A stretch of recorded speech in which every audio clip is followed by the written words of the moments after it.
पहले तो आपको शांत रहना चाहिए। बच्चे बोल रहे हैं कि भैया जब शांति रहना है तो पढ़े क्यों?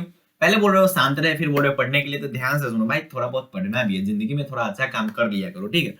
देखो क्या करना है कि शांत रहने के लिए क्यों बोल रहा हूँ, क्योंकि रिलैक्स रहना बहुत जरूरी। एग्जाम आवर में रिलैक्स जो होता है ना, वो बहुत ज्यादा ही जरूरी होता है। मतलब माइंड एकदम शांत रहना चाहिए, मतलब शांत शांत शांत। आपको अब करना क्या है वो बता रहा हूँ, जैसे जैसे बता रहा हूँ वैसे वैसे कंप्लीट करना, बहुत मजा आएगा। देखो क्वेश्चन बैंक ओपन करना है, बच्चे बोलेंगे ना हम खोलेंगे, मत खोलो, तुम्हारी मर्जी। बच्चे बोलेंगे साल भर से तो क्वेश्चन बैंक ही रटते आ रहे हैं, अभी भी बोल रहे हो क्वेश्चन बैंक ओपन करो। ध्यान से सुनो तो सही क्या बोल रहा हूँ। देखो क्वेश्चन बैंक ओपन करना है, बच्चे बोले ठीक है ओपन हम कर दिए, आगे बोलो आगे बोलो। फर्स्ट क्या होता है, निबंध होता है। मतलब पेपर के फॉर्मेट के अनुसार आपको एक रात पहले कुछ कुछ करनी है। क्या करनी है वो बता रहा हूँ। बच्चे यहाँ देख के बोले नयन सुख, यार ये क्या बता रहे हो, पढ़ा रहे हो, बहका रहे हो, ऐसा कुछ नहीं। देखो निबंध जो इंपोर्टेंट आपने याद किए होंगे, सभी याद किए होंगे, ना याद करने का सवाल ही नहीं है। जो ना याद किए हो भाई बैठे ऐसे ही बैठे। निबंध आपने जो इंपोर्टेंट निबंध याद किए हो उसको क्या करना भैया, देख लेना है। बच्चे बोले देखने का मतलब क्या होता है, जिसको बोलते हैं एक नजर देख जाना है, ठीक है। नजरिया जिसको बोलते हैं, नयन सुख जिसको बोलते हैं, एक नजर निबंध को आपको देख जाना है, ठीक।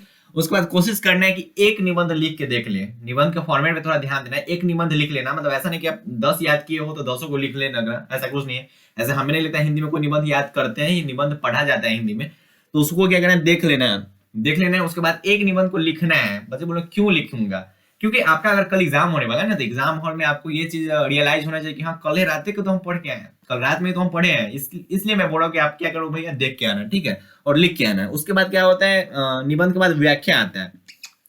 इंपोर्टेंट व्याख्या आपने याद किए होंगे, ठीक है। तो उन व्याख्या को एग्जाम के एक रात पहले एक नजर देख जाना है। कुछ भी करना है तो नजरिया से देखना है, ज्यादा गहराई से नहीं देखना है, ठीक है। ज्यादा गहराई से नहीं देखना है, ज्यादा टाइम उधर वेस्ट नहीं करना है नजर मिलाने में। मतलब होता है ना, देखे और स्किप, ठीक है, मतलब फास्टली जिसको कहते हैं, जल्दी जल्दी देख जाना उसको बोलते हैं, ठीक है। तो इंपोर्टेंट जो व्याख्या होंगे उसका नयन सुख कर जाना है, और कोशिश करना उसमें से एक से दो व्याख्या लिख ले। कोशिश करना है, कोशिश करना, ठीक, अगर संभव है तो, अगर आपके पास टाइम है तो कोशिश करना है कि सब में से एक एक करके जाए। एग्जाम से एक दिन पहले सब में से एक एक लिख के जाए। उसके बाद क्या करना है, पत्र एक लिख कर देख लेना है, पत्र लिखना ही लिखना है, ठीक है। एग्जाम से पहले एक पत्र लिख देना। बच्चे बोलेंगे हम पत्र, पत्र हम तो 9th 10th वाला पत्र लिखेंगे, वो पत्र की मैं बात नहीं कर रहा हूँ। और बच्चे बोलेंगे ना हम एग्जाम सेंटर पे जाएंगे तो सोच रहे हैं कि एक पत्र लिख दे, भाई वो पत्र की बात मैं नहीं कर रहा हूँ, ठीक है। पत्र जो पेपर में पूछा जाएगा उस पत्र की बात यहाँ पे की जा रही है, ठीक है। तो पत्र एक लिख कर देख लेना है। बच्चे बोलेंगे चलो अच्छा है, लिख के देख लेंगे। बच्चे क्यों हम ऐसा करें, क्योंकि करना पड़ेगा, ठीक है। और ऐसा करोगे तो एग्जाम के दिन आपको पता चलेगा, क्योंकि कल रात को तो सब कुछ पढ़ के आए हुए हैं। एग्जाम से पहले आप एकदम पॉजिटिव रहोगे कि कल रात को तो सब कुछ देख के आए। बच्चे क्या करते हैं, सिर्फ एग्जाम से पहले सिर्फ क्वेश्चन आंसर देख लेंगे, ठीक है, और कुछ कुछ देख लेते हैं, ज्यादा कुछ नहीं देखते, ज्यादातर वो क्वेश्चन आंसर ही देखते हैं और ऑब्जेक्टिव रटने लगते हैं पूरा गेस का। बिल्कुल ऐसा नहीं करना, पूरा गेस का ऑब्जेक्टिव रटना है क्या, नहीं, बिल्कुल नहीं रटना है। आपको क्या करना है, एग्जाम से एक रात पहले ये सब चीजें करनी। उसके बाद इंपोर्टेंट जो प्रश्नोत्तर होंगे, बच्चे बोलेंगे क्या ये प्रश्नोत्तर का मतलब क्या होता है, तो जो क्वेश्चन आंसर होते हैं, ठीक है, तो इंपोर्टेंट जो क्वेश्चन आंसर आपने याद किया होगा उसको देख लेना है पहले, ठीक है, और पढ़ के देखना है, पढ़ के उसको कंप्लीट करना है, ज्यादा गहराई में नहीं जाना है। जो आपने पहले नया कुछ याद करने की कोशिश मत करना, एग्जाम से एक रात पहले कुछ नया चीज याद करने की कोशिश मत करना। एग्जाम क्योंकि उस वक्त क्या होता है, याद नहीं होता है ना, और एक क्वेश्चन में 10 मिनट लगा रहे हैं, उससे बढ़िया है कि 10 मिनट में आगे का 2 क्वेश्चन देख जाए, ठीक है। इस पर थोड़ा ध्यान दीजिएगा। और एग्जाम टाइम में कोशिश करना थोड़ा कम पड़े। बच्चे क्या करते हैं ना, एग्जाम टाइम में पूरा खोल के बैठ गए हैं, लगे उसी को पढ़ने 3 बजे रात तक, और 5-6 बजे उठे, फिर नींद में है, उसके बाद जाके एग्जाम देते हैं। उनका माइंड काम ही नहीं करेगा जब तक तुम 7-8 घंटे नहीं सोओगे, ठीक है, एग्जाम आवर में, तब तक आपका जो माइंड है वो फ्रेशली काम नहीं करेगा। तो इन सब पे थोड़ा ध्यान देना, ठीक है।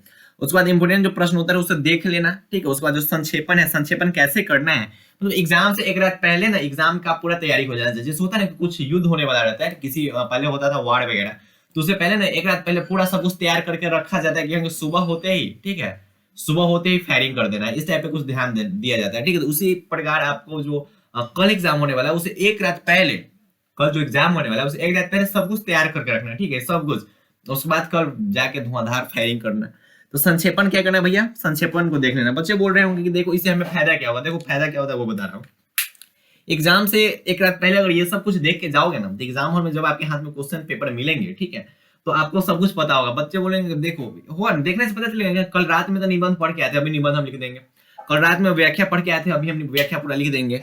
कल रात में पत्र लिख के आए थे, अभी हम पत्र लिख देंगे। बच्चे क्या करते, एक सप्ताह पहले पत्र लिखे हुए थे, ठीक है, अभी फिलहाल नहीं देखेंगे। तो उनका माइंड बोलेगा कि एक सप्ताह पहले पढ़े थे। अगर रात में पढ़ के जाते हो तो आपका माइंड बोलेगा रत्ते तो पत्र पढ़ के आए थे, और रत्ते तो पत्र लिख के आए थे, अभी क्या है लिखने में क्या ही दिक्कत है। तो इन सब पे आपको ध्यान देना है और फास्टली कवर करने, फास्टली कवर करने का मतलब जल्दी जल्दी, ठीक है, ज्यादा टाइम नहीं देना है। ऐसा नहीं कि इन्हीं सब में बिजी रह जाना, ठीक है।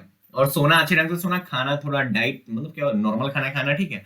और ज्यादा होता है ना कि ज्यादा खा लिए, तो ऐसा कुछ नहीं करना है, नॉर्मल खाना खाना है। एग्जाम देके आना, उसके बाद बढ़िया से खाओगे, मतलब एग्जाम आवर में कम ही खाना चाहिए, ठीक है, कम खाना चाहिए ताकि आपका माइंड फ्रेशली काम करे और आप अच्छे ढंग से परफॉर्म कर पाओगे एग्जाम हॉल में। देखो अगर आप मेंटली और फिजिकली फिट रहोगे तो आपका एग्जाम बहुत बेटर जाएगा, ठीक है। बच्चे क्या करते हैं कि फिजिकली बढ़िया से है ना, होते हैं ना तेलपक वगैरह जो सामान होते हैं बाहर के जो होते हैं, समोसा वगैरह खा लेते एग्जाम आवर में, तो खाना ही नहीं चाहिए। एग्जाम आवर में समोसा और गोलगप्पे वगैरह तो खाना ही नहीं चाहिए, क्योंकि वो सब दिक्कत होती है उन सबसे। तो उन सबसे थोड़ा दूर रहना है, बिल्कुल फ्रेश खाना खाना है और ऐसा खाना खाना है जिससे आपका माइंड प्रॉपर काम करे, आपकी बॉडी में कुछ भी प्रॉब्लम ना हो। क्योंकि अगर फिजिकली दिक्कत होगा तो मेंटली भी दिक्कत हो सकती है, अगर मेंटली दिक्कत होगा तो फिजिकली भी दिक्कत हो सकती है। दोनों कुछ पे ध्यान रखना, उसके बाद आपको एग्जाम देनी है, ठीक है। तो ट्राई करते हैं। बाय बाय, टेक केयर, जैन, प्यारे प्यारे भाई और प्यारी प्यारे बहनों, all the very best for your examination, all the very best.